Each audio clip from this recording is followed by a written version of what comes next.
nyuma y'aho iteka rya minisitiri ryo ku itariki 8 z'ukwezi kwa gatatu muri uyu mwaka wa 2024 rigena ishimwe rishingiye ku musoro ku nyongeragaciro rihabwa umuguzi wa nyuma wibuka kwaka inyemezabuguzi ya IBM risohokeye, aho azajya ahabwa 10% by'umusoro wa TVA kuri fagitire yahawe na 50% by'ibihano byaciwe umucuruzi wanze gutanga fagitire ya IBM cyangwa watanze ituzuye. Ubu noneho ikigo cy'imisoro n'amahoro cyashyizeho ubukangurambaga bwiswe Tengamara na TVA mu gihugu hose. Ubu bukangurambaga bugamije gushishikariza abaguzi kwiyandikisha kwishimwe ku musoro ku nyongeragaciro, bakazajya bahabwa ryashimwe n'ubundi ringana n'10% bya TVA bishyuye kuri fagitire ya IBM bahawe. Muri iki kiganiro tugiye kwibanda ku kigamijwe muri ubu bukangurambaga. Ese kwiyandikisha muri gahunda ya Tengamara na TVA byo bikorwa bite? Birareba bande? Guverinoma yemeje ko umuguzi wese watse fagitire ya IBM azajya ahabwa 10% bya TVA yishyuye, naho udahawe fagitire cyangwa se agahabwa idahwanye n'amafaranga yishyuye akibuka kubimenyesha no kubigaragariza ikigo cy'imisoro n'amahoro, wazajya ahabwa 50% by'ibihano wamwimye fagitire yahawe. Ubukangurambaga bwa Tengamara na TVA bwatangijwe n'ikigo cy'imisoro n'amahoro bugamije gushishikariza abaguzi kwiyandikisha kuri rishimwe bakoresheje telefone, bagakanda akanyenyeri 800 urwego, ubundi bagakurikiza amabwiriza. Komiseri wungirije ushinzwe serivisi z'abasora n'itumanaho Witonze Jean Paul yifashishije urugero n'uburyo uwamaze kwiyandikisha muri iyi gahunda ya Tengamara na TVA aratubwira inyungu zihari ku baguzi bafata fagitire igihe cyose bahaha.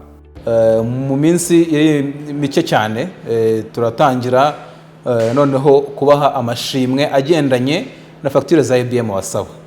Ni ukuvuga iki? Ni ukuvuga ngo niba usabye fagitire ya IBM wenda ku kintu cy'amafaranga 10,000 uguze, hariho reka tuvuge ko hariho umusoro ku nyongeragaciro w'amafaranga 1,800, kuko umusoro ku nyongeragaciro ni 18%. Ni ukuvuga tuvuge 1,800 by'urugero. Muri icyo 1,800 10% yayo, ubwo no 10% by'umusoro ku nyongeragaciro aragaruka ku muguzi wasabye fagitire ya IBM. Birumvikana rero yuko buri gihe uko nguze cyangwa se buri gihe kuguze ugasaba fagitire ya IBM urahita ubona 10% ajya kuri konte yawe. Noneho reka tuvuge yuko nje kukugurira we mucuruzi ukaba utampaye fagitire ya IBM, nkabamenyesheje ikigo cy'imisoro n'amahoro nti yemwe nguriye aha n'aha ariko ntabwo bampaye fagitire ya IBM kandi nabishyuye. Icyo gihe bya bihano bicibwa umucuruzi, umuguzi ahabwaho 50%. Dufashe urugero nari ntanze 10,000, hariho umusoro wenda w'1,800. Niba ataguhaye fagitire ya IBM, no kuvuga ngo inshuro 10 z'umusoro ugiye kunyerezwa nangahe? Ni 1,800 kuko inshuro 10 ubwo ni 18,000. Noneho tugabanyemo kabiri 50%, ubwo ni ibihumbi bingahe? 9. Ayo ngayo azajya garukira umuguzi. Rero turasaba abaguzi yuko batangira kwimenyereza. Ibi ni ibintu bigiye kubaho mu minsi mike. Rwose utangira usabe fagitire ya IBM uzirikana uruhare uri kugira mu iterambere ry'igihugu, yuko umusoro wawe utumye ugera mu isanduku ya leta. Ariko kandi uzirikane yuko hari ishimwe rigiye kukugarukira kugira ngo n'uruhare uri kugira nanone ubishimirwe. Rero abaguzi twese rwose tusabe fagitire za IBM duhereye uyu munsi. Niba utari ufite nk'umuco ubigira umuco, utangire kubyitoza kugira ngo nawe irishimwe rijye rikugeraho, kandi ndizera ko twese rizadushimisha. Uyu musoro wa TVA uri ku gipimo cya 18% ucibwa ku bintu ndetse na serivisi bitandukanye bitangirwa mu Rwanda cyangwa se bitumizwa mu mahanga. TVA yishyurwa n'umuguzi wa nyuma, mu gihe umucuruzi wiyandikishije kuri uyu musoro aba afite inshingano zo kukusanya, gukora ibaruramari ndetse no kwishyura mu kigo cy'imisoro n'amahoro. Abitabiriye ubu bukangurambaga bishimira ko basobanukiwe n'inyungu ziri mu kwiyandikisha muri Tengamara na TVA, bagasaba abatarabikora kubikora hakiri kare. Ni ukubanza kwiyandikisha, nicyo kintu nabasaba kugira ngo nabo bajye babona ibyo 10% bijye bisevinga nyine by'umusoro bwa 18. Impamvu zajya naka fagitire ni ukugira ngo kuri 18 by'umusoro mboneho 10%. Ubu ngubu uko ngiye guhaha cyangwa se ngiye kugura ikintu bagomba kujya bampa fagitire, batayima nkahita mbimenyesha ikigo gishinzwe imisoro aricyo Rwanda Revenue Authority. Ikintu cya mbere nkangurira abaguzi ni uko buri kugiye guhaha ugomba kujya uhabwa fagitire ya IBM kandi ukareba ko fagitire uhawe ingana n'agaciro k'ibyo waguze kandi n'ibyo waguze ari byo byanditseho. Ikindi kintu nkangurira abacuruzi ni uko bakoresha IBM birinda uburiganya ushobora kubagusha mu cyaha. Muri ubu bukangurambaga bukorwa hirya no hino mu gihugu harimo kandi ko abaguzi biyandikishije kuri iri shimwe rya TVA bagira amahirwe yo gusubiza ibibazo bitandukanye, barangiza bagatombora ibihembo bitandukanye birimo za televiziyo, telefone zigezweho ndetse n'ibindi. Ubu ngubu ndishimye cyane kuba nabonye televiziyo, kuba njuye televiziyo nanjye nkaba ngiye kujya ndeba amakuru, kandi nkaba nashishikariza abantu bose kujya bagiye guhaha kwaka fagitire bakaba bamenya ko umucuruzi atabibye. Kandi ikindi cyashimishije ni ukwiyandikisha, kuko ubonaho inyungu y'10% mu gihe waguze ibicuruzwa ukaba watanze 10 bagukuyeho 18 ukabona 10%. Ibyo rero byashimishije.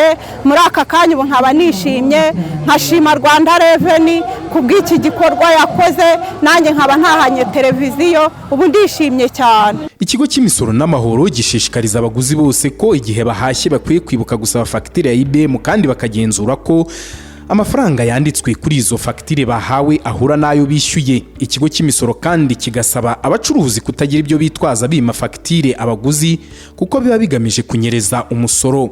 Ugasanga rimwe na rimwe akubwiye ngo yapfuye, ngo nta network, cyangwa se ngo nguhi kugeza hehe, kugeza mu rugo. Mbese harimo amayeri menshi akoreshwa. Rero ubu bukangurambaga bugamije gutuma buri wese kumva ko IBM bihinduka umuco, kandi ntihakabeho no kwirirwa umuntu abaza umuguzi ngo se ngo he IBM cyangwa se nyiguhe, kuko kuyimuha ni itegeko niyo batayigusabye. Ikindi cya kabiri, hari naho wenda tujye tubona umuguzi yasabye fagitire ngo zana kode ntabwo ikenewe ku muguzi wa nyuma. Kode niyo ni umucuruzi urangura ku wundi mucuruzi, cyangwa se ni ikigo kirangura cyangwa se kigura ku mucuruzi, ariko ntabwo ikenewe ku muguzi wa nyuma. Rero ibyo byose byagiye bizamo, byanatumye hatekerezwa ko ubukangurambaga bukenewe, nubwo bwose abantu basanzwe bazi ibyo bakora n'ibyo bagomba gukora, ariko twongere tubakangure tubibutse, ariko noneho bigendane n'ibihano biteganyijwe mu mategeko. Bivuze ngo iki, uyu munsi umuntu ufatwa atatanze fagitire ya IBM arahanwa nk'uko amategeko abiteganya, kandi bamenye ngo bimwe mu bihano binateganywa mu mategeko harimo no kuba tubagaragariza abanyarwanda bose, harimo birumvikana umusoro ku by'inshuro 10 nawe ubwa mbere afashwe, y'umusoro yagiye kunyereza inshuro 10 z'umusoro yagiye kunyereza, ndetse n'ibindi bihano biherekeza ibyo ngibyo byose, kugira ngo habeho nko kwihana, ndetse umuntu yumve ko gutanga IBM ntabwo ari option ahubwo ni itegeko.